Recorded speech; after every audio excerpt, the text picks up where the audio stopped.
Assalamualaikum warahmatullahi wabarakatuh.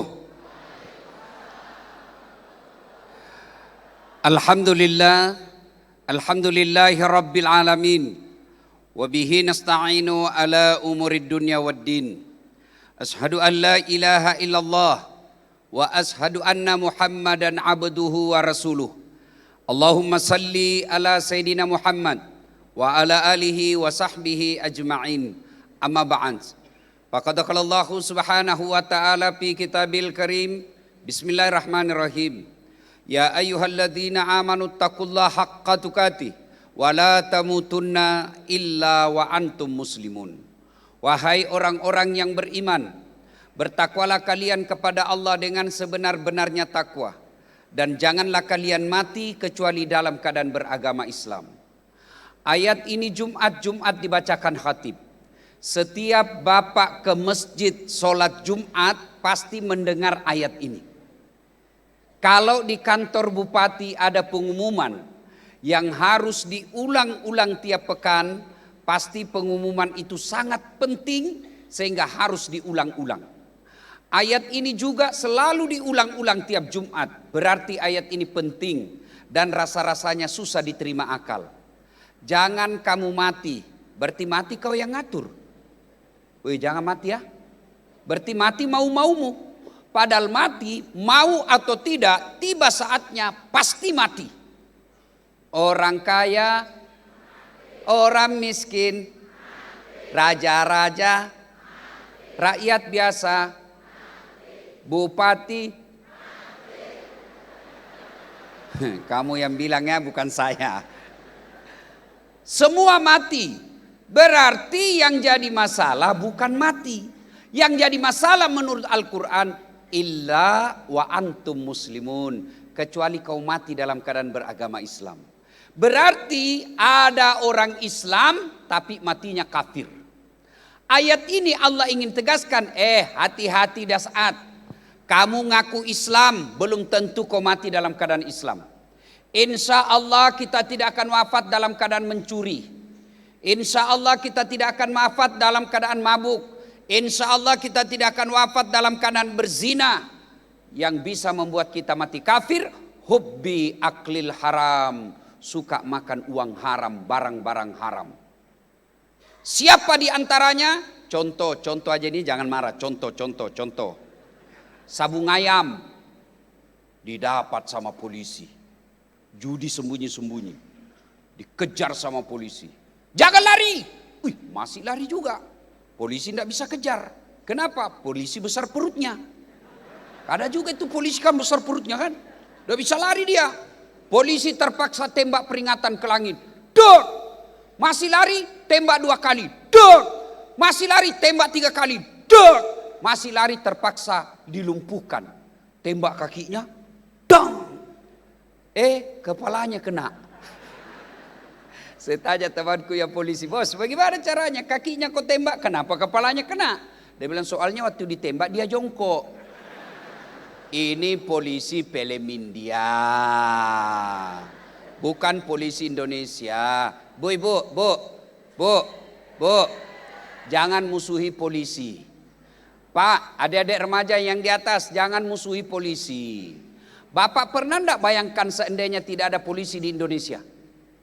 Rumah dirampok, harta dijarah, anak diperkosa, istri dibunuh. Siapa bapak cari? Satpol PP, pret. Siapa cari? Polisi. Saya pergi ceramah, macet, enggak bisa gerak mobil saya. Baca surah Yasin, enggak gerak-gerak mobilku. Baca ayat kursi pengusir setan, malah tambah macet. Begitu datang polisi lalu lintas, Pak Ustadz, jalan. Makanya jangan musuhi polisi. Pun kalau ada polisi yang minta-minta uang di jalan,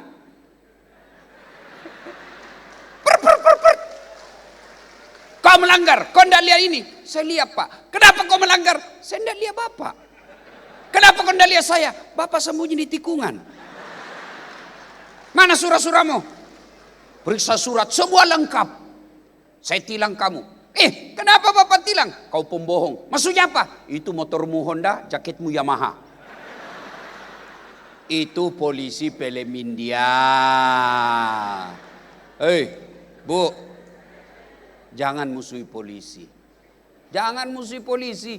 Kalau ada yang kita ribut-ribut sudah lebih 1 bulan, yang film Rambo itu. Pak, Bu, tahu enggak berapa polisi di Indonesia sekarang? 147.000. Yang ada ribut-ribut yang jahat itu tidak sampai 100 orang. Maka cintai dan sayangi polisimu. Nih ada yang amankan kita. Kalau ada yang jahat, tadi saya rapat dengar pendapat Bapak Kapolri dengan anggota DPR. Pak Kapolri sudah bikin kesimpulan, kami akan tindak tegas. Mudah-mudahan kali ini rahmat Allah di kepolisian yang ditunjukkan polisi-polisi jahat, maka Kapolri diberikan kekuatan untuk membersihkan polisi dari orang-orang jahat. Bapak tahu enggak? Tadi saya baca-baca Al-Quran. Al-Baqarah ayat 72. Oh, Pak Bupati, ternyata ada ceritanya di situ. Kamu membunuh orang, lalu kamu menuduh-nuduh orang lain membunuhnya, maka Allah yang akan mengungkapnya. Ada dalam surah Al-Baqarah itu, Pak. Dan ini terjadi dalam film Rambo. Film apa, Bu? Tapi jangan musuhi polisi. Jangan musuhi polisi. Kalau tidak ada polisi di Indonesia, bagaimana kita, Pak? Rumah diserobot, harta dijarah, motor dicuri. Ibu cari siapa? Penghafal Quran. Tidak ketemu. Maka kita cari polisi.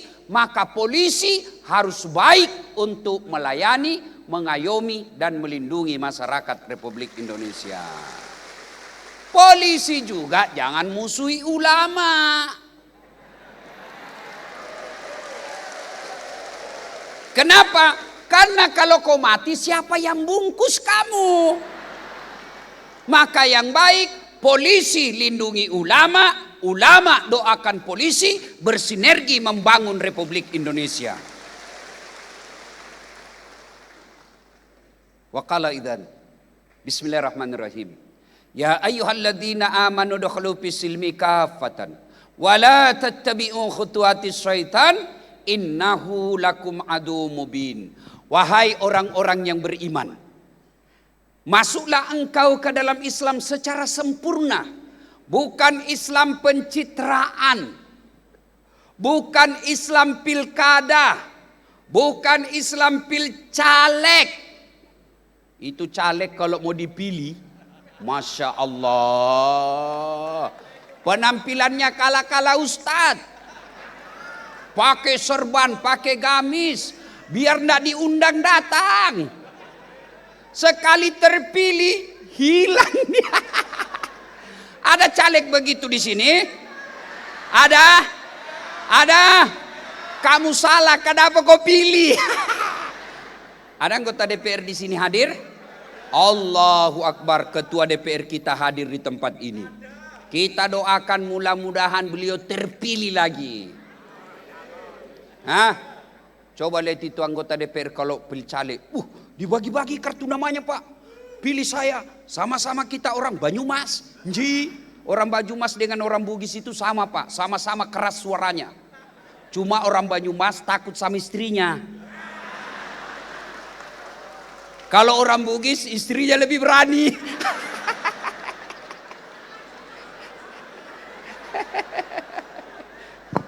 Bodoh air, Allahu Akbar. Ibu-ibu, Bu, kalau mau dipilih-pilih saya anggota DPR. Nih, sama-sama kita. Kalau ada masalahmu telepon saya 24 jam. Ini nomor HP ku. Begitu terpilih, dia ganti nomor HP-nya. Itu di negeri dongeng. Kata Allah, jangan kau Islam seperti itu. Bukan Islam politik, Islamlah secara benar. Dan janganlah engkau ikuti langkah-langkah setan, karena sesungguhnya setan itu musuh yang nyata bagi kalian. Musuh kalian bukan tentara, musuh kalian bukan polisi, musuh kalian bukan aparat, musuh kalian bukan pejabat. Kata Allah, musuhmu adalah setan, di mana setan itu musuh yang nyata bagi kalian. Apa itu hutuat? Langkah-langkah setan.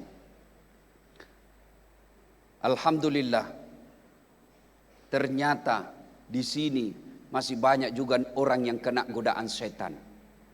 Setannya bukan pocong, setannya bukan uka-uka, tapi apa setan yang ada di tengah-tengah ibu? Bentuknya handphone.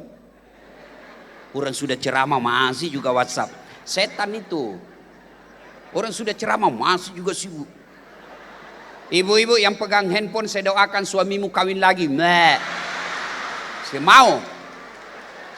Simpanlah itu HP-mu. Kau tidak hargai perasaan saya.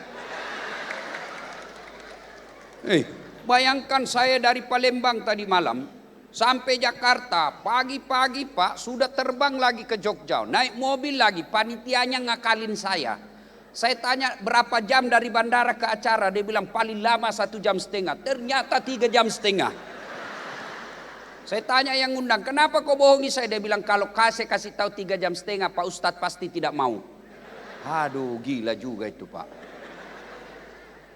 Sampai lagi di sini belum enak rehat, pergi lagi ke sampai tempat ini. Untuk apa? Menghargai undangan orang Banyumas.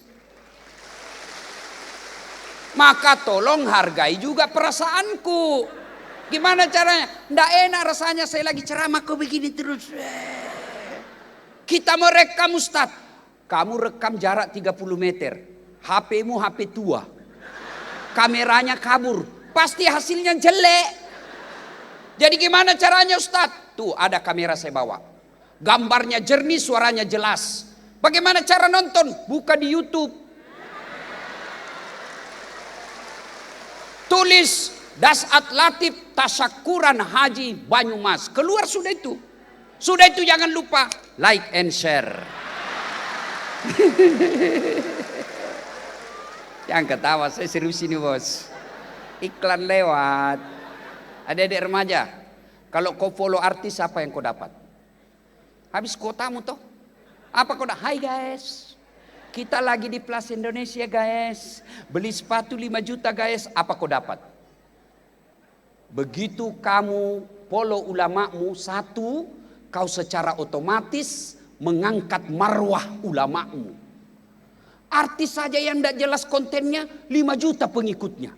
Masa ketua MUI 200 orang pengikutnya. Apa tidak kau hina ulamamu itu? Kan tidak rugi kamu kau follow artis, follow juga ulamamu. Kenapa ketika kau follow ulamamu, kau angkat martabatnya, dia akan diperhitungkan. Kenapa? Followernya banyak. Maka pemerintah tidak berani macam-macam sama dia. Kenapa? Follower dan pengikutnya banyak. Kalau followernya cuma 200, apa marwahnya? Yang kedua, apa yang kau dapat ketika kau follow ulamamu? Kau dapat ilmunya, pahala. Kau amalkan ilmunya, pahala. Kau sebarkan ilmunya, pahala lagi. Maka nanti selesai pengajian, buka follow Dasat Latif. Setelah itu follow Pak Bupati. Saya tahu beliau punya cita-cita jadi gubernur. Ya cita-cita, kita doakan toh. Nah, maka simpan dulu handphone. Kita dengar dulu ceramah. Sebentar ada juga Pak Bupati, saya lagi ceramah dia membelakang. Kenapa dia belakangi saya? Ternyata diambil HP-nya. Selfie. Dia tulis di Facebooknya latar belakang Dasat Latif. Kok kira saya background? Lebih parah nanti coba lihat Pak Bupati. Selesai ceramah dikejarnya lagi kita itu ibu-ibu. Selfie dulu Ustaz. Buka maskernya Ustaz. Senyum Ustaz. Ulang Ustaz. Kabur. Ulang Ustaz. Kabur. Saya bilang dalam hati biar 5 kali kau ulang namun kamu yang kabur. Simpan HP Bu ya. Bisa? Wa qala idzan. Bismillahirrahmanirrahim. Innallaha wa malaikatahu yusalluna 'alan nabi. Ya ayyuhalladzina amanu sallu alaihi wa sallimu taslima. Sesungguhnya Allah dan para malaikatnya bersalawat kepada Rasulullah Muhammad sallallahu alaihi wasallam. Maka wahai orang-orang yang beriman, bersalawatlah kalian kepada Rasulullah dengan sebaik-baik salawat. Satu kali Nabi lagi duduk-duduk dengan malaikat Jibril. Tiba-tiba Nabi melihat ada malaikat 1 juta jari-jarinya, lebih 1 juta. Allahu Akbar. Nabi kagum, lebih 1 juta jari-jarinya. Ibu-ibu berapa jari-jarinya, Bu? Berapa? 10, cacat dong. Tidak ada jari-jari kakimu. 20. Ini jari-jarinya lebih 1 juta. Lalu Nabi kagum dan bertanya, Jibril, malaikat apa itu? Banyak betul jari-jarinya. Jibril menjawab, ya Muhammad, itu malaikat yang Allah tugaskan mencatat air ketika hujan. Ada yang mampu catat air hujan?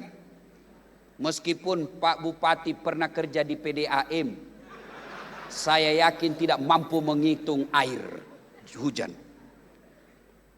Lalu Nabi bertanya ke malaikat itu, wahai malaikat, betul kau mampu mencatat air hujan? Ya, ku catat yang jatuh di gunung, ku catat yang jatuh di darat, ku catat yang jatuh di laut, semua aku catat. Makanya Allah takdirkan saya banyak jari-jari untuk mencatat. Tapi ya Muhammad, ada satu yang tidak mampu aku catat. Apa gerangan? Ketika umatmu berkumpul di Gor Banyuwangi, Banyumas. Coba lihat tukang gosip. Lalu mereka bersalawat bareng-bareng kepadamu. Aku tidak bisa mencatat betapa banyak pahala Allah turunkan di tempat itu. Allahu Akbar. Lebih banyak jumlahnya dari air hujan ketika kalian berkumpul seperti ini bersalawat kepada Nabi Muhammad sallallahu alaihi wasallam. Maka saya mau ajak bersalawat. Bisa ibu? Saya mau tanding. Mana lebih kencang suaranya ibu-ibu dengan bapak-bapak? Bisa? Kita dengar dulu ibu-ibu. Bapak-bapaknya diam, ibu-ibunya dulu. Ayo Bu, mari keluarkan suara salawat kepada Nabi. Salatullah. Ayo yang di atas. Ala Rasulillah, salatullah ala Yasin. Nilainya 8,8. Ibu-ibu diam. Sekarang bapak-bapak, ayo Pak, jangan mempermalukan jenis kelamin. Ayo, selawat bareng-bareng Pak. Yuk, yang di atas juga, yuk. Salatul Allah ala Rasulillah, salatullah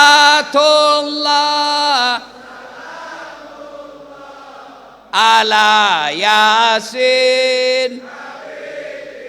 Allahu Akbar. Nilainya 9,0. Diam. Kita dengar yang di depan. Pak Bupati dan rombongan. Nah, ini bos-bos kan pejabat Porkopimda. Diam, kita dengar ini para pejabat kita. Ayo Pak, jangan mempermalukan pejabat. Ayo Pak, yuk. Diam. Yang lain diam, kita dengar ini ya. Salatu ala Toha, salatullah ala Yasin. Alhamdulillah. Nilainya 9,9. Ya, Pak Bupati belikan saya tiket. Jadi kalau bukan beliau, tidak datang saya, maka nilainya harus tinggi. Ibu bapak, saudara-saudara sekalian, teristimewa yang kita hormati Pak Bupati dan Wakil Bupati, Ketua DPR, anggota Porkopimda yang saya hormati, teristimewa yang kita muliakan, alim ulama, para tetua-tetua kita, Gus, Kiai yang hadir di tempat ini, yang insya Allah dimuliakan dan dirahmati oleh Allah Subhanahu wa Ta'ala. Ibu-ibu, berapa rukun iman ibu? Tuh 6. Rukun Islam berapa? Berapa? Dari 5 rukun Islam, 1 diantaranya menunaikan ibadah haji bagi yang mampu. Artinya apa Ustadz? Orang yang sudah mampu, lalu dia tidak menunaikan ibadah haji, sesungguhnya dia hilang rukun Islamnya 1. Bahkan Nabi pernah menjelaskan, barang siapa yang sudah mampu, lalu dia tidak pergi menunaikan ibadah haji, matinya ada dua. Mati kafir atau mati fasik. Kalau ada di antara kepala dinas, mobilnya sudah harga 2 miliar, dengan rumahnya, dengan tabungannya, dengan aset-asetnya, tapi belum pernah menunaikan ibadah haji dan mati, kata Nabi, 2 saja matimu, mati kafir dan mati fasik. Apa itu kafir? Kalian tidak dianggap Islam. Apa itu fasik? Islam tapi bohong. Hati-hati bagi yang sudah mampu. Lain kalau tidak mampu. Kalau tidak mampu tidak ada hitungan. Dan hebatnya yang kedua untuk kita ketahui, barang siapa yang berkunjung ke Baitullah, kata Nabi, Allah kasih kalian 2 hadiah. Bagi bapak-bapak yang sudah menunaikan ibadah haji ini, yang ke Baitullah, Allah memberikan 2 jaminan. 1, diampuni dosa-dosanya. 2, dikabulkan doa-doanya. Bapak beli mobil, berapa biaya haji? Kurang lebih 40 juta. Tambah biaya pekerja-pekerja belanja 50 juta. Bapak habis duit 50 juta, nih bapak 2 hadiah dari Allah. Diampuni dosa-dosamu, dikabulkan doa-doamu. Tapi bapak DP mobil 50 juta. Tidak ada jaminan diampuni dosa, dikabulkan doa. Bisa jadi dengan mobilmu bertambah dosamu. Kenapa? Mobilmu kau pakai selingkuh. Mobilmu kau pakai ngantar istrinya orang. Mobilmu kau pakai pergi judi. Maka mobil yang kau gunakan 50 juta itu tidak mendekatkan dirimu kepada Allah.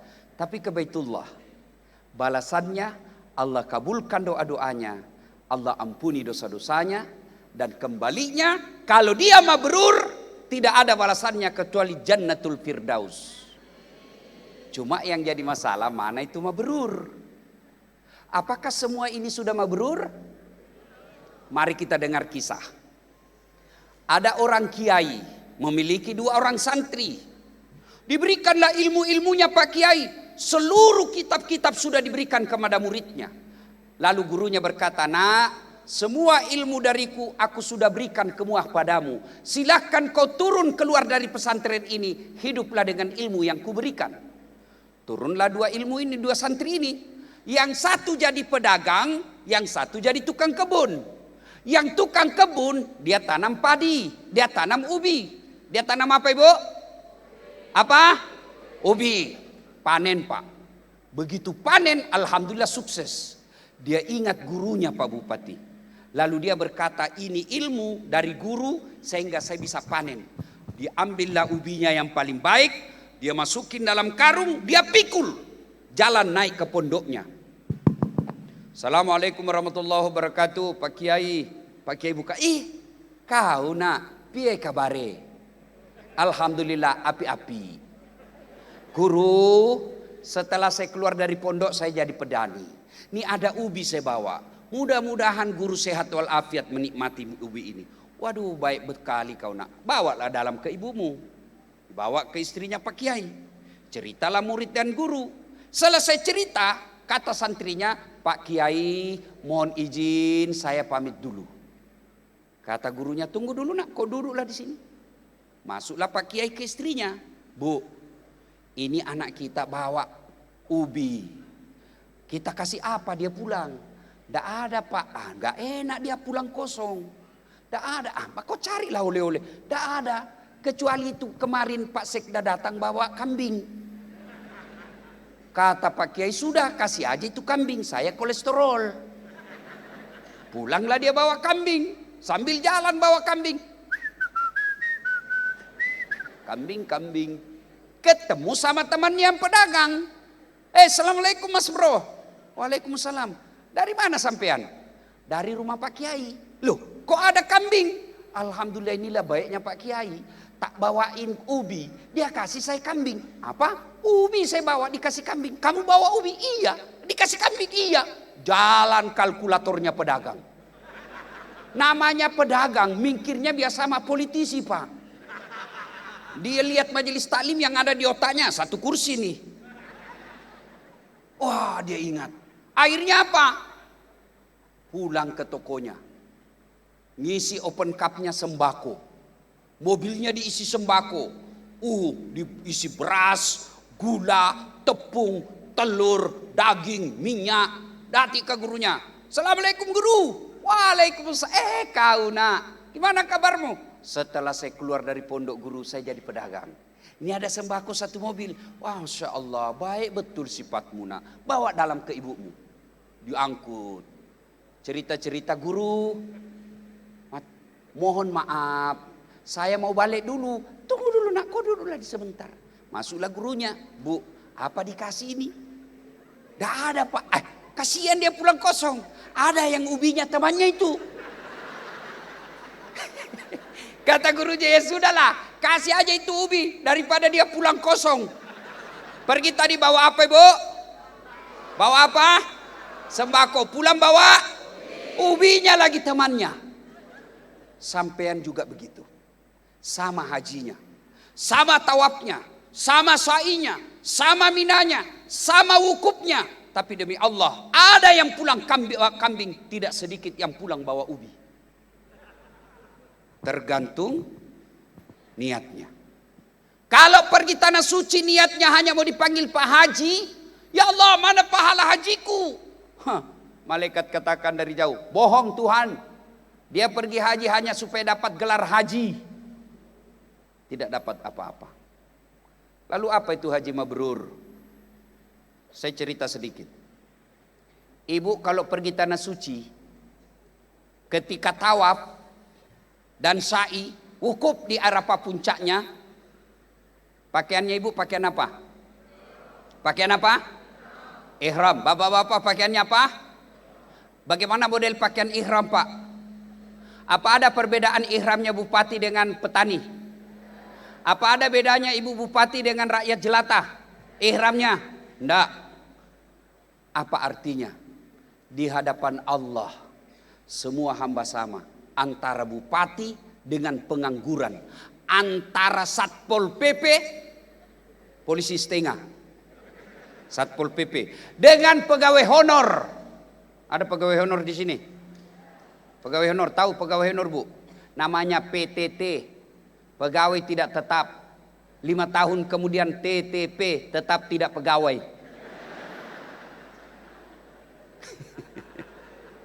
Ya toh? Nah, artinya apa? Haji mabrur, hilang rasa sombongnya.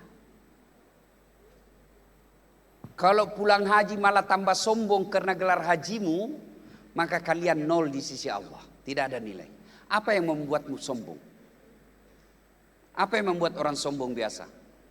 Kata Nabi, ada 4 pintu masuknya setan menjadi orang sombong. Apa itu? 1, ilmu. Bertambahnya ilmu. Ini biasanya para kiai, para dosen, para alim ulama. Ada ulama yang sombong? Ada. Mana ciri-ciri ulama yang sombong, penceramah yang sombong? Yang tidak mau menerima perbedaan pendapat, merasa hanya pendapatnya yang benar. Ada begitu? Ada. Apalagi masa-masa medsos sekarang. Hanya dia merasa benar. Berbeda pendapat bid'ah, maulid bid'ah, Isra Mi'raj bid'ah, tidak ada pada zaman Nabi. Kalau alasanmu tidak ada pada zaman Nabi, kamu juga bayar zakat fitrah, jangan pakai beras. Karena Nabi tidak pernah bayar zakat fitrah pakai beras. Kalau kamu berkata tidak ada pada zaman Nabi, tolong kamu ceramah jangan pakai mic. Kenapa tidak ada mic pada zaman Nabi?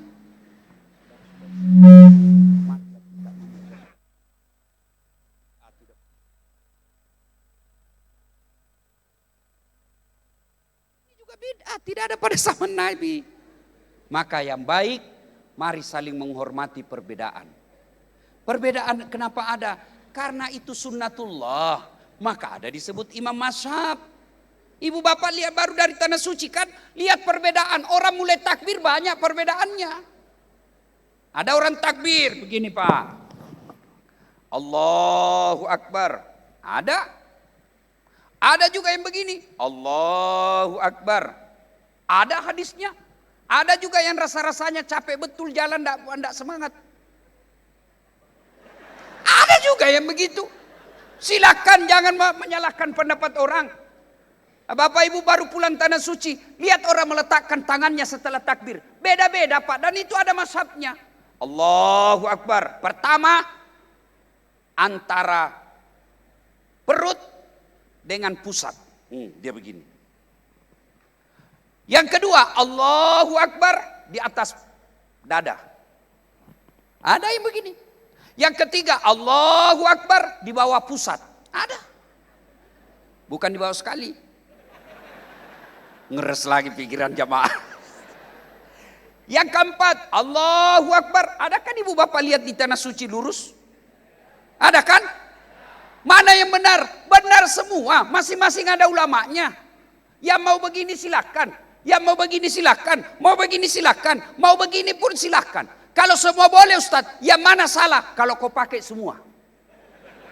Allahu Akbar. Sudah pasti salah. Adik-adik yang baru belajar agama, kalian mau pelihara jenggot silakan. Tapi jangan kau tuduh orang tidak ada jenggotnya tidak sunnah. Kalian mau jingkran celanamu silakan. Tapi jangan kau katakan yang dibawa mata kakinya sesat. Tidak. Semua ada pendapat ulama. Pak Bupati saya aja dimaki-maki di medsos. Dia bilang ini Ustadz tidak sunnah. Kenapa kau tuduh saya tidak sunnah? Buktinya kau tidak pelihara jenggot. Ya mau diapa kalau tidak mau tumbuh? Sudah ku kasih minyak-minyak, enggak mau dia tumbuh Pak. Sekali ku cukur saja dia. Saya kasih minyak, marah istri saya. Dia bilang kasih kotor-kotor bantal. Maka pintu masuknya setan kesombongan pertama sombong. Ilmu. Apa yang mau disombongkan dengan ilmu? Allah jelaskan dalam Al-Quran. Wa ma utitu minal ilm illa qalila. Saya tidak berikan kamu ilmu kecuali sangat sedikit.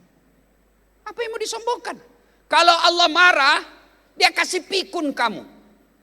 Ada obatnya pikun. Sampai sekarang tidak ada yang temukan obatnya pikun. Ada orang Pak, banyak betul gelarnya. Bertumpuk-tumpuk gelarnya. Begitu dekat-dekat dengan pensiun, mulai pikun-pikun dia Pak. Diprotes sama istrinya. Bang, selama ini kalau kau mau pergi kampus ngajar, kau cium-cium jidatku. Ini sudah hampir 1 minggu, tidak pernah lagi kau cium saya. Dalam hati, astagfirullah. Berarti siapa saya cium selama ini? Ternyata pembantunya dia cium. Pak Dewan jangan juga modus. Mantan-mantan sudah dengar begini, besok didapat sama anaknya dalam kamar pembantu. Saya kira Mama Muna. Apalagi yang membuat orang sombong kata Nabi, pintu masuknya apa? Jabatan. Kepala dinas mau sombong. Kepala dinas, jangan sombong. Kamu bisa jadi kepala dinas karena bupati senang kamu. Bukan kamu cerdas, enggak. Karena bupati senang. Biar bupati senang, kalau ibu bupati tidak senang, enggak jalan kamu bos. Apalagi kalau ibu bupati sudah bilang, saya tidak mau lihat itu anak buahmu. Pokoknya saya tidak mau lihat, tidak mau. Habis kamu bos.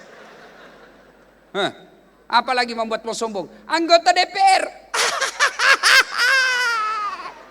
5 tahun aja men. Terpilih lagi. Alhamdulillah tidak. Wabillahi taufiq wal hidayah.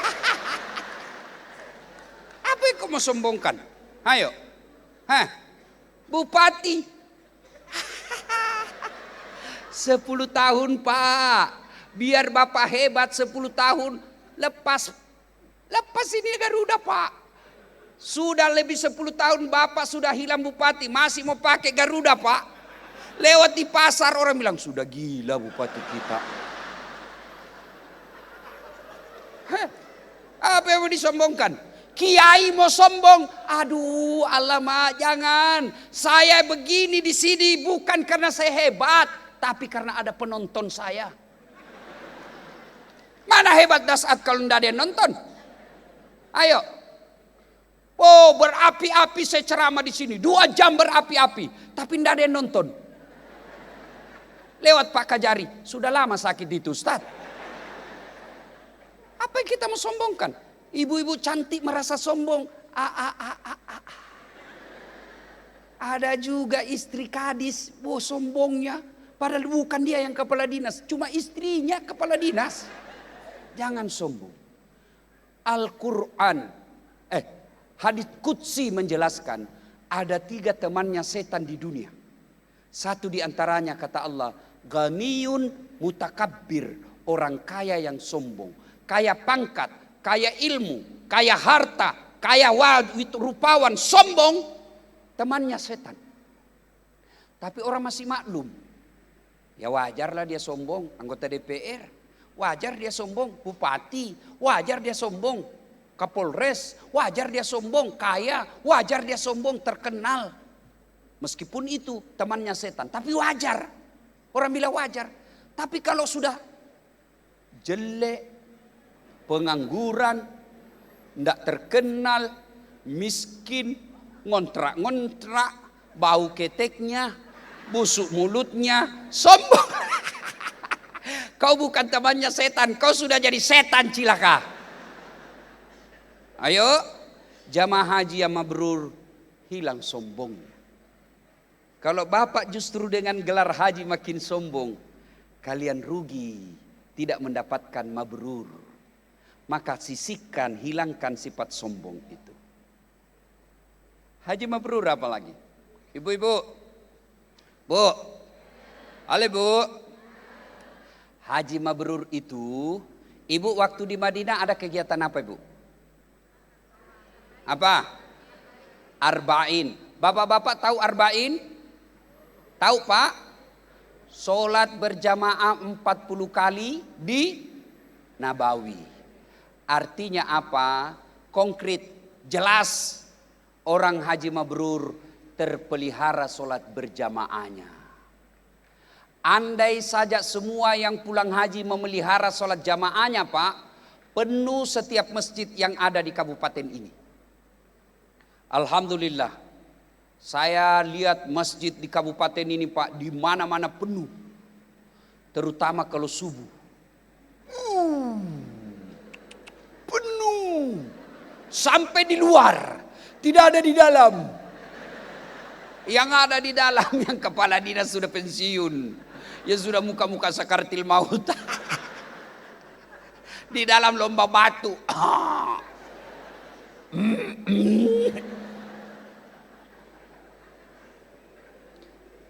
Padahal mereka sudah haji. Tapi tidak pernah lagi nampak sholat jamaah di masjid. Kalau bapak mengaku mabrur. Mari jangan lepas sholat berjamaah di masjid. Coba lihat ketika di Tanah Suci. Bapak kejarkan 5 waktu. Jam 3 asar. Jam 2 bapak sudah ada di masjid. Jam 5 subuh. Jam 3 bapak sudah di masjid. Kenapa setelah sampai di Indonesia bapak tinggalkan sholat jamaah? Kalau ibu bapak mau mabrur. Tetap jaga sholat jamaah. Kenapa orang malas berjamaah? 1. Karena dia tidak lihat pahalanya. Andai saja Pak Bupati mengumumkan siapa yang datang sholat berjamaah, kami kasih pulsa 200.000 satu orang, 50 kilo satu orang. Saya yakin sholat subuh jam 5, jam 8 malam sudah penuh masjid. Kenapa? Karena dia lihat pahalanya. Padahal Nabi jelaskan, andai saja kamu nampak oleh matamu pahala sholat jamaah, kalian akan datang ke masjid meskipun engkau merangkak. Andai saja kau lihat. Tapi kalian tidak mau berjamaah. Kenapa? Karena tidak lihat pahalanya. Yang kedua, kenapa orang malas berjamaah ke masjid? Karena dia tidak tahu pahalanya. Apa pahala berjamaah? Buka kitab Durratun Nasihin. Yang pertama, kalau dia wudhu dulu, baru dia ke masjid, kata Nabi, langkah kaki kananmu 1 pahala, langkah kaki kirimu dihapuskan dosa-dosa kecilmu. Jadi ketika melangkah kaki 200 meter dari rumah ke masjid, 400 meter PP, berapa langkah kaki yang dapat Bapak? Kaki kanan 1 pahala, kaki kiri gugur dosa kecilmu, berapa langkah yang Bapak dapat? Apalagi ketika melangkah begini. Oh, gitu bisa. Salatullah salam ala toha rasulillah. Salatullah ala yasin. Satu pahala berjamaah langkah kakinya, satu pahala langkah kaki kirinya, gugur dosa kecilnya. Apalagi keutamaan berjamaah, kata Nabi, semua bakteri yang kau lewati, aspal, tegel, tembok, dinding, pagar, tumbuhan, dia akan jadi saksi. Ya Allah, masukkan dia ke surga, jangan masukkan neraka, saya saksinya. Dia datang berjamaah di masjid. Itulah sebabnya Pak, ketika Bapak ke masjid, setiap sholat sunnah, setiap 2 rakaat selesai sunnah pindah lagi. Sunnah pindah lagi. Kenapa? Supaya tambah banyak saksinya di akhirat kelak. Itulah sebabnya juga Nabi anjurkan, ketika kalian ke masjid, usahakan jalanmu lain, pulang juga jalannya lain. Sunnah. Yang ketiga, pahala berjamaah. Apabila gerimis datang, Bapak basah bajunya karena hujan, maka baju yang basah itu melindungi Bapak dari sentuhan api neraka. Jangan juga salah paham. Mentang-mentang sudah dengar ini, gerimis, dia tunggu hujan keras. Begitu hujan keras, dia buka payungnya jalan. Itu beleng-beleng namanya itu, Pak. Apalagi lipat 27 kali. Artinya apa? 1 kali sholat jamaah, 27 kali sholat sendiri di rumah baru sama. Apalagi keutamaan berjamaah. Di masjid lebih khusyuk. Apa artinya? Kalau Bapak sendiri di rumah, Pak, biasa bingung. Ini saya sudah tahayat atau belum? Tapi kalau di masjid, Ibu tidak usah khawatir. Lebih khusyuk. Kalau Ibu sholat di rumah banyak gangguan. Apa gangguan? Bisa jadi kucing. Begitu Ibu sudah takbir, baru tahu mati. Tidak ditutup meja makan. Ada kucing naik.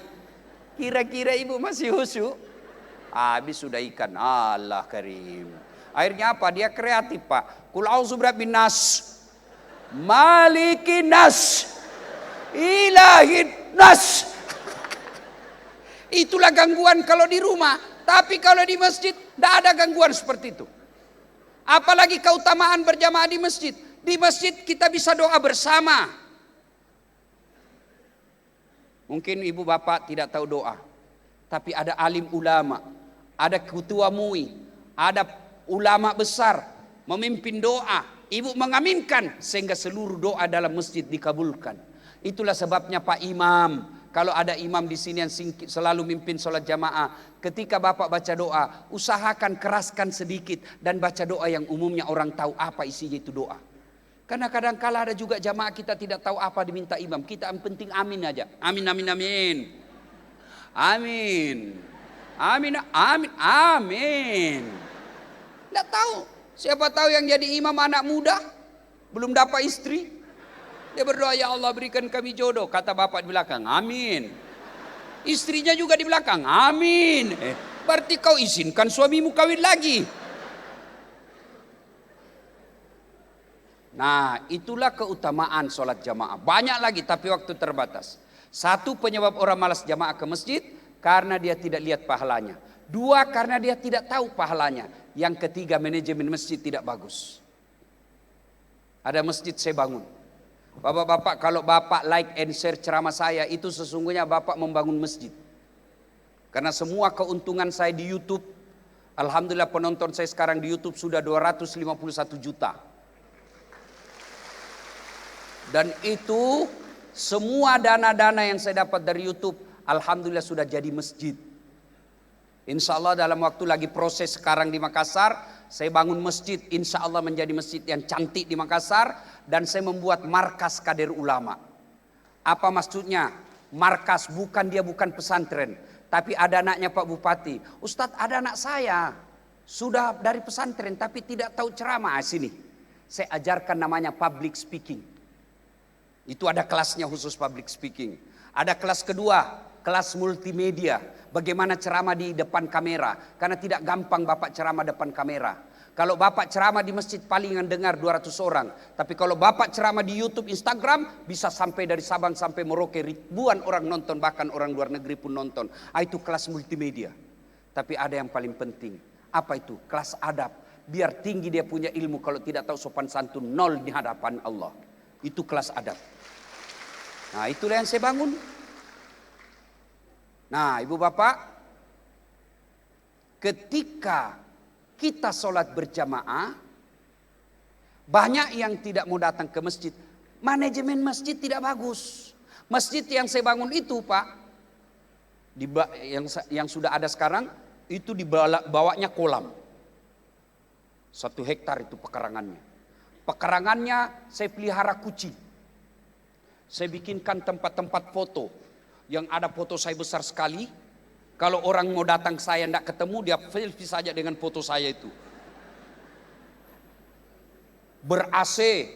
Penceramahnya, Pak, belum ceramah sudah saya kasih judul dan saya sudah kirim honornya. Belum ceramah sudah saya kasih honor. Yang muadzinnya tukang azan, saya bikin lomba azan. Yang menang, saya tugaskan azan. Saya gaji selayaknya pegawai negeri. Imamnya saya bikinkan rumah khusus imam. Saya kasih kendaraan dinas. Sound systemnya baik, karpetnya empuk, ber-AC. Sehingga orang datang senang ke masjid, nyaman di dalam masjid. Ini bagaimana orang mau ke masjid? Yang tukang azan, penyakit asma, sudah 3 tahun pensiun. Ya.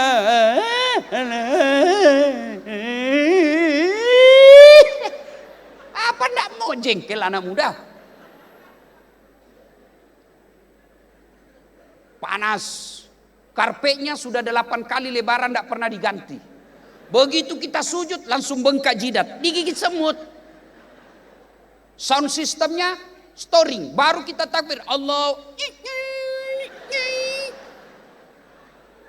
Penceramanya mulai salam pertama sampai terakhir neraka jadi terus dicerita, Pak.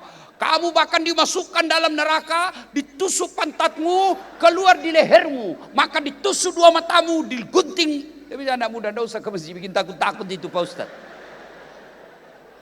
Mana orang mau ke masjid kalau neraka aja terus kau cerita? Emangnya kau yang punya panitia hari kiamat?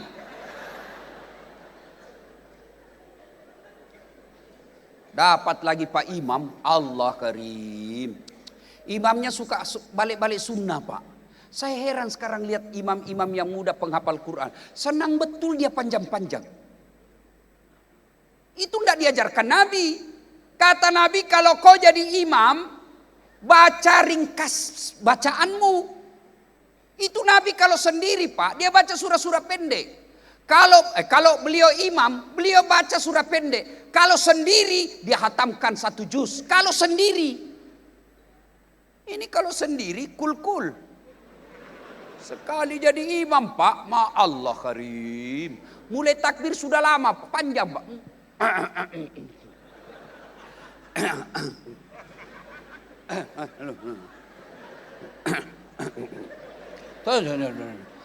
Apa lama betul? Kalau jadi imam kata Nabi ringkaskan.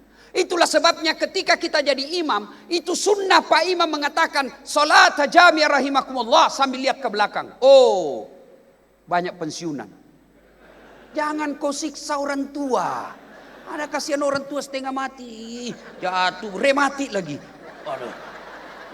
Naik lagi kepalanya, belum selesai, jatuh lah. Nah, yang di belakang, kenapa Nabi katakan ringkaskan? Karena di belakang itu macam-macam. Ada ibu-ibu asam urat, tidak bisa lama berdiri karena berat badan. Ada bapak-bapak yang tahan kentut. Ada adik remaja yang pakai sepatu baru, lupa titip baik-baik. Hilang sudah sepatu saya, aduh belum lunas lagi. Itulah sebabnya kata Nabi ringkaskan, karena orang di belakang macam-macam. Yang kedua kata Nabi, bacalah yang umumnya orang hafal. Kenapa? 1. Kenapa Nabi anjurkan baca yang umumnya orang hafal? 1, supaya orang bisa khusyuk mengikutinya. Coba kalau Imamnya membaca kul huwallahu ahad. Anak-anak kan ikut. Kenapa dia hafal? Kul huwallahu ahad, Allahu samad, lam yalid wa lam yulad. Dia ikut, kenapa dia hafal? Tapi begitu imam membaca Al-Anfal ayat 5 sampai 80, imam husuk dengan bacaannya, kita husuk dengan hayalan. Kita mau ikut, tidak dihafal. Kita mau ruku, belum selesai. Terpaksa kita baca semua pengumuman di dinding. Keadaan keuangan masjid. Pemasukan 2.500.000. Belum juga selesai. Kalender lagi dibaca. Persatuan Guru Republik Indonesia. Belum juga selesai, baju lagi orang dibaca di depan kita, Pak. Caleg DPR RI nomor. La ilaha illallah. Siapa salah? Siapa salah? Imam. Itulah juga sebabnya ketika jadi imam, baca supaya orang bisa husuk ngikutin. Dan yang kedua, ketika kalian salah Pak Imam, ada yang bisa bantu. Coba kalau imam baca wadduha, salah, ada yang bisa bantu. Tapi begitu imam membaca Al-Anfal, salah, ya hadapi kesusahanmu sendiri. Bikin soal jawab sendiri.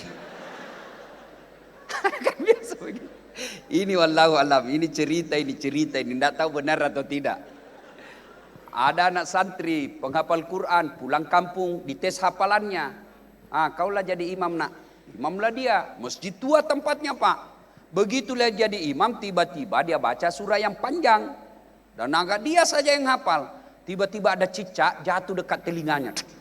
Stres dia Pak, kaget. Namanya orang kaget Bu, stres. Orang stres hilang hafalan. Dia lupa apa sambungannya. Dia ingat, lupa betul dia. Suasana hening dalam masjid. Tiba-tiba ini imam anak muda, dia bilang, tolong sambung di belakang. Dia bilang yang di belakang, saya juga tidak tahu. Tiba-tiba dia berteriak, ada anak muda berteriak dari belakang. Kalau begitu ya sudah, Allahu Akbar. Siapa salah? Siapa salah? Imam. Ini bukan cerita, saya ngalami waktu saya masih kecil di kampung. Sujud Pak Imam. Kenapa lama betul ini? Tidak seperti biasanya. Belum naik lama betul kita sujud. Tiba-tiba ada kawan saya, diangkat kepalanya.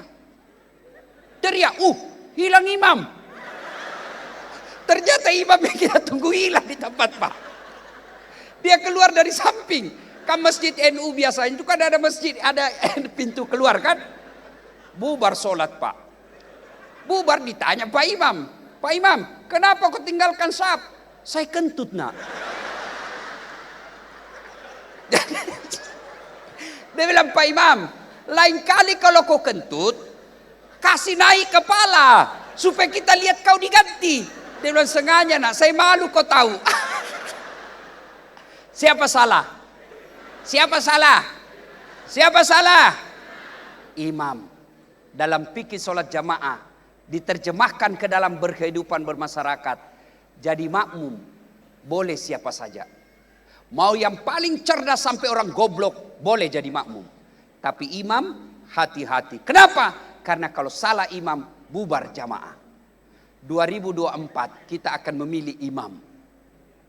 Imam untuk Republik Indonesia. Jangan pilih karena sesukumu. Jangan pilih karena seagamamu semata. Jangan pilih karena separtaimu. Jangan pilih karena temanmu. Tapi pilihlah yang kau yakin dia akan menjadi pemimpin. Kalau Bapak Ibu salah memilih pemimpin, baik presiden, anggota DPR, gubernur dan bupati, maka kalian akan bubar bermasyarakat. Maka jangan heran Indonesia termasuk produsen penghasil minyak sawit terbesar nomor 1 di dunia, tapi kita pernah bingung kehilangan minyak goreng. Maka tidak usah demo, tidak usah ribut di medsos. Cukup 2024 kelak hati-hati memilih pemimpin. Jadi haji mabrur datanglah sholat berjamaah. Itu sudah tanda konkret haji mabrur. Yang ketiga, ibu ketika haji ada melempar kan? Tahu enggak sejarahnya melempar? Ibrahim potong sapi, potong onta 100, sapi 300, domba 1000. Bayangkan kalau dirupiahkan sekarang kira-kira 25 miliar. Seluruh orang memujinya. Wih, hebat Ibrahim. Kata Ibrahim, kecil bro. Jangankan sapi, anakku juga saya potong seandainya ada anakku. Karena waktu itu belum ada anaknya. Sama anggota DPR, kalau kau pilih saya tenang. Ada mobil, pakai ini mobilku antar istrimu melahirkan. Begitu, tapi bukan di sini. Ibrahim akhirnya setelah menikah dengan Siti Sarah, menikah dengan Siti Hajar, Hajar dengan Ibrahim, lahirlah anaknya Ismail. Lagi lucu-lucunya, tanggal 8 Zulhijjah, Ibrahim mimpi. Ibrahim. Ismail waktu itu 13 tahun. Kau pernah berjanji, kalau ada anakmu, saya potong anakku. Sekarang ada anakmu, potong itu. Wih, Ibrahim bangun. Ini wahyu atau mimpi? Wahyu, mimpi. Mimpi, wahyu. Berpikir-pikir. 8 Zulhijjah. Maka kita sekarang 8 Zulhijjah disebut hari Tarwiyah, hari berpikir-pikir. 9 Zulhijjah, mimpi lagi. Ibrahim, potong anakmu. Kau sudah janji saya. Bangun Ibrahim. Ini bukan mimpi, ini wahyu. Nabi Ibrahim 9 Zulhijjah, yakin ini perintah Allah. Maka kita 9 Zulhijjah sekarang disebut hari Arafah atau hari keyakinan. Tanggal 10 Zulhijjah, Ibrahim panggil anaknya. Nak, menurutmu bagaimana? Apa Pak? Saya diperintah Allah potong kamu. Menurutmu bagaimana? Kira-kira kalau anak sampean SMA, tak takoni kon. Menurutmu bagaimana? Saya diperintah Allah potong kamu. Pasti jawaban anak, kenapa saya Pak? Masih muda, nenekku aja yang sudah tua. Itu anak cerdas tapi tidak soleh. Bapak-bapak, kalau ada anak satu disuruh potong, Pak, bingung kan?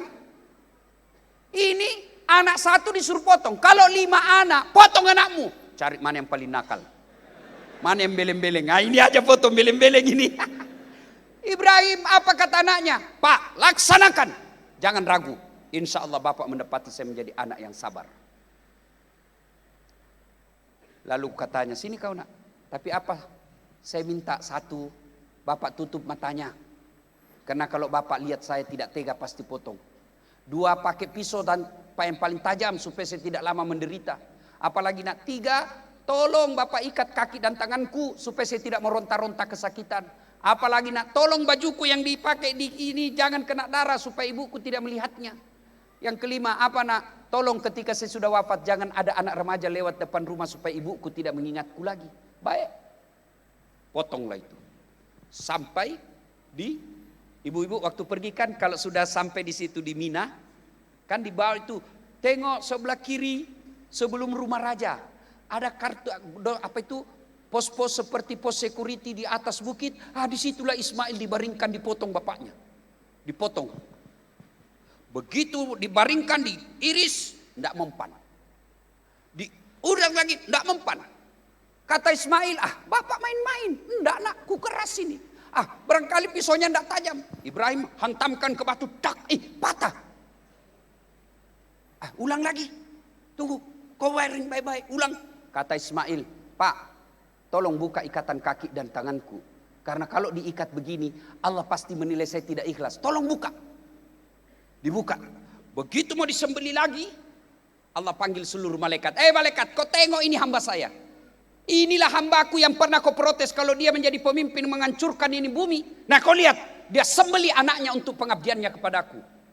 Lalu malaikat seluruh yang ada di langit memujinya dengan kalimat Allahu Akbar, Allahu Akbar, Allahu Akbar.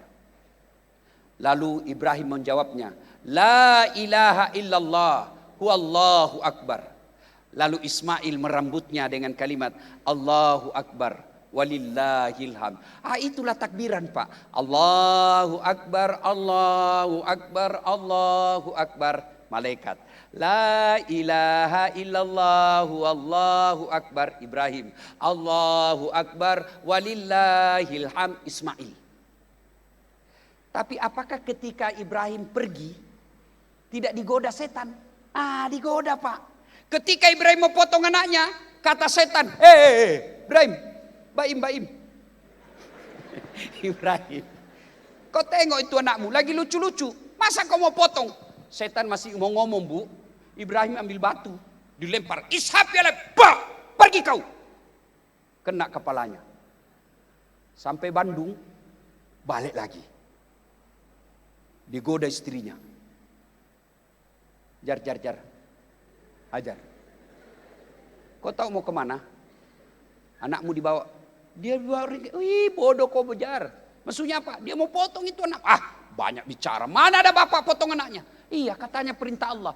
Begitu kata perintah Allah, Hajar ambil batu. Jangankan anakku, saya juga siap dipotong kalau yang perintah Allah. Pak! Kena kepalanya. Lari, pulang lagi. Anaknya lagi. Mail. Kau tahu mau setan masih mau ngomong, Pak. Bu, Ismail ambil batu dilempar. Itulah melempar 3 jumroh ketika Bapak pergi tanah suci. 1, Usta, Aqabah, Ula. Setan besar, setan tengah, setan kecil. Tapi ternyata ada jamaah haji dari Indonesia. Setan ini sudah menggoda saya selama ini, kurang ajar. Mana batu? Dia ambil batu, Pak, dia lempar. Bismillah, Allahu Akbar. Tak. Kembali itu batu, Pak, melenting. Hampir kena kepalanya. Dia tangkap itu batu. Tertulis, sesama setan dilarang saling melempar.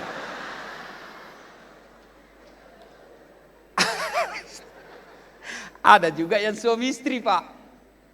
Ada suami istri. Dia pura-pura lempar pada istrinya, kena ini setan, Pak. Karena istrinya suka menjajah suaminya. Ada suami di sini takut sama istrinya. Itu kan digoda, tak kan? Ibrahim berhasil mengalahkan, goda lagi istrinya, berhasil lagi. Dalam rumah tangga ada orang suaminya berhasil mengalahkan setan, tapi istrinya gagal. Akhirnya apa? Suaminya dikompori. Pakai kok kipas. Itu baru 2 tahun kepala dinas, cincinnya istrinya, gelangnya kayak pelek sepeda. Kamu ini sudah senior, paling senior kepala dinas, tidak bisa ngapa-ngapain. Itu setan, Pak. Lempar jumroh. Ada di sini bapak-bapak takut sama istrinya? Ada? Berhenti kau jadi laki-laki. Dia ngamuk, Ustaz. Kenapa kalau dia ngamuk? Dia pecahkan piring, Ustaz, kalau dia marah. Pecahkan 1 lusin. Dia pecahkan gelas, pecahkan juga gelas. Kalau dia pecahkan 1, Bapak pecahkan 5. Kenapa? Piring gelas bisa dibeli. Harga diri sebagai suami tidak boleh diinjak-injak istri. Takbir! Itulah yang takbir, yang takut sama istrinya. Ibu-ibu juga jangan keterlaluan. Tenang, Pak, saya bela kau sekarang. Bu, ciri-ciri haji mabrur tidak kasar sama suaminya. Ini memang ada istri kasar betul sama suaminya. Digoblok-goblokin.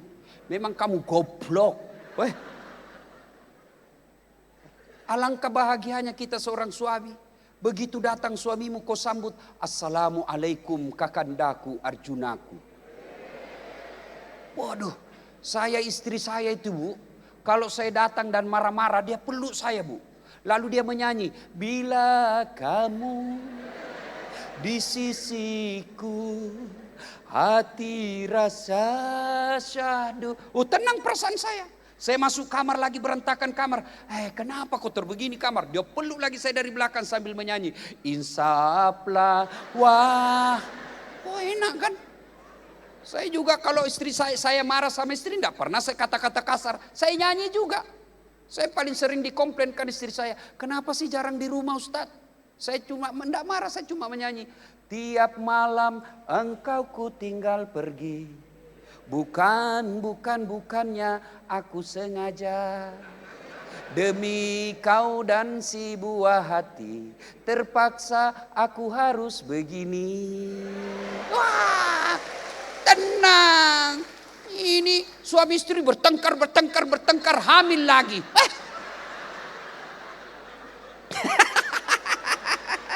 Ini semua ini nih. Pak Bupati, ada yang nanya sama saya ibu-ibu di Makassar. Dia bilang, Ustadz, kenapa suamiku tidak betah di rumah? Saya takut dia tersinggung. Ku ceritakanlah. Bu, ada orang suami istri. Istrinya suka ngomel. Ngomel aja kerjanya. Ada uang tidak ada uang, ngomel aja kerjanya. Suatu ketika suaminya dapat bonus. Dia pikir, saya mau belikan emas istriku. Dia bawalah ke toko perhiasan. Sudah dibelikan perhiasan, senang istrinya. Kata suaminya, dek, kita pergi wisata Sumur Tua ya. Sumur Tua. Ada di kampungnya Sumur Tua, usianya sudah 400 tahun. Dibawalah istrinya pergi nonton Sumur Tua. Dek, kau lihat sampai. Lihat, ada enggak airnya? Enggak ada bang. Lihat baik-baik. Paling juga sampai di lutut bang. Oh aman dalam hati suaminya. Coba lihat, dekat dengan mulut sumur pak. Dia dorong istrinya masuk ke sumur. Prak! Jatuh, dia bilang, ngomel aja kau di situ. Ndak ku dengar juga ngomel kau. Suaminya di atas. 1 jam kemudian, tiba-tiba dari dalam sumur ada makhluk tinggi besar hitam keluar. Kaget suami. Hei, siapa kamu? Saya jin penunggu sumur ini. Saya sudah 400 tahun tenang-tenang di dalam. Ada perempuan baru 1 jam di dalam. Ndak ngomel aja kerjanya. Ndak tahan saya, lebek saya lari. Coba bayangkan bu, jin aja 400 tahun tidak tahan. Apalagi suamimu yang sudah pensiun. Jangan juga mentang-mentang suami sudah pensiun, ibu lagu-lagunya. Dia usap-usap kepalanya suaminya sambil tidur dan menyanyi. Bila Israel datang menjemput. Salatullah, salamullah. Ala toha salatullah salamullah ala yasin. Ustadz, apa hikmah lempar 3 jumroh? Itu permusuhan abadi antara setan dengan kita. Bagaimana setan menggoda kita? Ibu-ibu, 1, berpakaiannya tidak sopan. Itu setan tuh. Jangan sampai ibu sudah pulang tanah suci masih suka pakaian sempit-sempit. Itu setan berhasil menggoda ibu. Apa dilarang perempuan olahraga? Boleh, ibu olahraga sehat supaya suami senang. Tapi jangan di depan lakinya orang. Ini pakai baju sempit, rok sempit di depan kantor kecamatan, di depanlah dia. 1, 2, bapak-bapak di belakang. 3, apa ndak hancur? Haji seperti ini, haji beleng-beleng. Ya, bu. Apalagi yang bisa jadi temannya setan? Suka gosip. Gibah, itu godaan setan. Dibuatnya kita enak itu kalau gosip kan. Pertama dia cerita sinetron. Lama-lama pergi pengantin itu. Saya ajak lewat di sini, ada yang gosipin saya tadi Pak Bupati. Dia bilang, ibu-ibu, itu juga bajunya waktu di YouTube. Ilaha illallah. Dasar tukang gosip. Padahal sudah haji. Bu, kalau haji mabrur, ada yang ngajak ibu gosip. Na'udzubillah min zalik. Kita berlindung kepada Allah dari keburukan itu. Jangan malah ditambah-tambah. Itu godaan setan. Dan puncak godaan setan, kata Nabi, al-mutahawilu bis sholah, yang menganggap enteng sholat. Pak, Bu, di sini ada Pak Bupati. Pak Bupati pasti ada ajudannya. Coba lihat kalau Pak Bupati panggil ajudan. Ajudan! Itu ajudan biar lagi baring Pak, langsung lompat. Siap perintah Pak. Itu ada kacang dia nunya, dia makan dengan kulit-kulit. Iya toh Pak? Kira-kira ada ndak ajudan dipanggil? Ajudan! Tunggu dulu Pak. Injak lehermu. Ajudan! Bapak ndak lihat saya sibuk? Dimutasi kau bos, non job. Staf ahli yang ndak ada stafnya. Padahal bupati ada hilang jabatannya. Tapi begitu takutnya kita menolak panggilan bupati. Lalu kenapa ketika Allah memanggilmu? Hayya alal falah, sini. Saya kasih kau kemenangan. Itu arti hayya alal falah. Sini, saya kasih apa yang kau mau. Tapi jawaban kita, tunggu. Bayangkan, bupati aja kamu tidak berani suruh nunggu. Masa Tuhan, wajar 30 tahun kau jadi PNS tidak bisa lepas dari kredit. Kenapa? Allah kau suruh menunggu. Itu Bapak biasa orang tanya saya, coba lihat gelar saya, bukan mau takabur ya, bukan mau takabur. Ini hanya motivasi. Lihat itu gelar saya, banyak betul kan? Doktor saya 2, sarjana saya 2. Kalau doktor 1 Pak berat, apalagi 2. Sama-sama 2 tapi sama-sama disiplin ilmunya sama dalam negeri itu banyak Pak. Tapi saya beda disiplin ilmu, beda negara bersamaan waktunya, tidak masuk akal. Tapi kalau Allah yang mau, kecil buat Allah kasih kamu. Ibu-ibu, bisa enggak perempuan hamil tidak pernah disentuh laki-laki? Bisa enggak? Enggak mungkin toh. Tapi kalau Allah yang mau, Siti Maryam, wanita suci, tidak pernah disentuh laki-laki. Lahir Isa alaihissalam kalau Allah mau. Ibu-ibu, bisa enggak orang hidup kalau dibakar api? Enggak mungkin. Tapi kalau Allah, Ibrahim alaihissalam, dibakar hidup-hidup, keluar kedinginan kalau Allah mau. Apalagi jadi kepala dinas kecil men. Maka enggak usah cari muka sama bupati. Capek, siapa. Lebih perbaiki sholatmu, biar Allah yang kasih kamu. Ibu bapak saudara-saudara sekalian, banyak yang ingin kita uraikan. Tapi waktu jualah yang membatasi kita. Terus, masih bisa 1 jam? Betul? Saya yang tidak bisa. Belum puas? Memangnya saya laki-laki pemuas. Mati muda saya kalau saya kasih puas semua ini janda-janda tua. Insya Allah lain waktu dan kesempatan. Bersyukur, berterima kasih kepada Bupati yang telah mengundang saya datang ke tempat ini. Saya tadi tidak percaya, apa ada yang orang mau dengar ceramah saya di Jawa.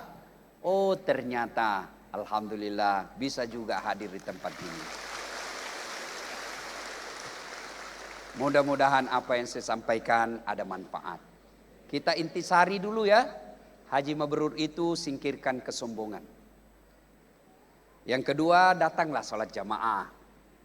Yang ketiga, musuhi setan. Jangan berpakaian yang tidak sopan. Berpakaianlah yang islami.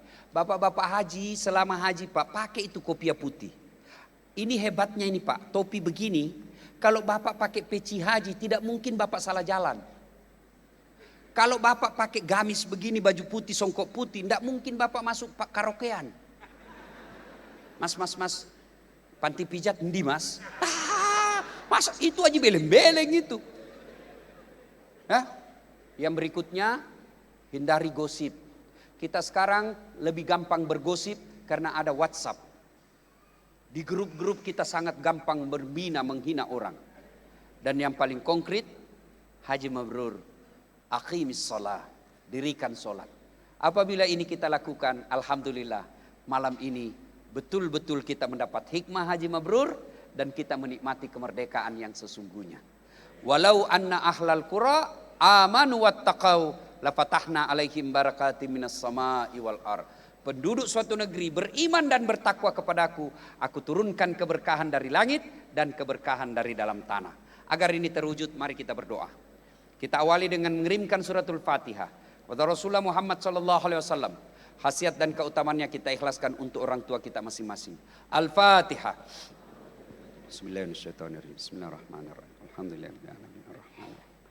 Iyyaka na'budu wa iyyaka nasta'in. Shiratal ladzina an'amta 'alaihim ghairil maghdubi 'alaihim. Amin. Allahumma ghfir lil mu'minina wal mu'minat wal muslimina wal muslimat al-akhya'i minhum wal amwat. Innaka sami'un qaribun mujibud da'wat wa qadiyal hajat.